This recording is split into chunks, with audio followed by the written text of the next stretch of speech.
पूरे महाराष्ट्र में कांग्रेस कहाँ है बताओ। 6 तो विधान परिषद अब अनपढ़ हो गए। कांग्रेस लड़ने को तैयार नहीं, फुटपाथ पर नहीं है, मैदान पे नहीं है। तो कहाँ केंद्र की बात कर रहे हैं? महाराष्ट्र के अंदर कांग्रेस कहाँ है?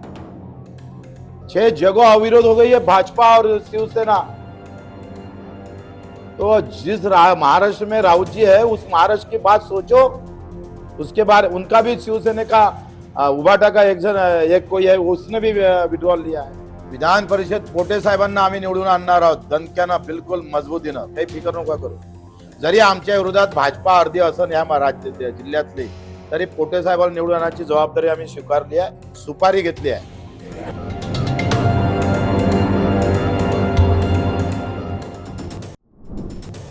अमरावती स्थानिक स्वराज्य संस्था मतदारसंघाच्या विधान परिषद निवडणुकीच्या पार्श्वभूमीवर काँग्रेसमधील अंतर्गत मतभेद आणि आरोप प्रत्यारोपांमुळे जिल्ह्याचं राजकारण चांगलंच तापलंय।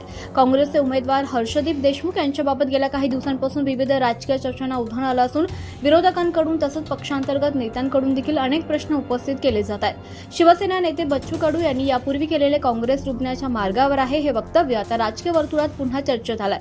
विधान परिषद निवडणुकीतील घडामोडींमुळे बच्चू कडूंचा दावा खरा ठरणार का याची चर्चा आता सुरू झाली आहे। दरम्यान काँग्रेसच्या ज्येष्ठ नेत्या यशोमती ठाकूर यांनी त्यांच्या पक्षाचे उमेदवार हर्षदीप देशमुख यांच्यावर गंभीर आरोप करत राजकीय वातावरण ढवळून काढलंय।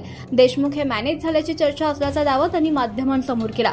तसंच 15 ते 20 कोटी रुपयांच्या व्यवहाराची देखील शंका व्यक्त केल्यानं राजकीय वर्तुळात खळबळ उडाली आहे। यशोमती ठाकूर यांच्या या वक्तव्यानंतर भाजपसह इतर विरोधी पक्षांनी काँग्रेसवर जोरदार टीका केली आहे। दुसरीकडे काँग्रेसच्या अधिकृत स्तरावर या आरोपांबाबत अद्याप स्पष्ट भूमिका समोर आलेली नाही।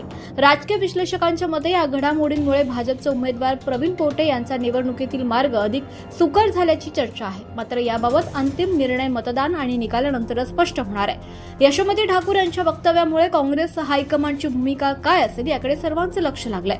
पक्ष स्थितीचा भंग झाल्याचा मुद्दा उपस्थित करत पक्ष नेतृत्वाकडून काही कारवाई होणार का याबाबत देखील तर्कवितर्क लावले जात आहेत। दरम्यान कारवाईच्या चर्चेनंतर यशोमती ठाकूर यांनी माध्यमांसमोर अधिक प्रतिक्रिया देणं टाळल्याचं सांगितलं जात आहे। त्यामुळे या प्रकरणावरील गूढ आणखीन वाढलाय।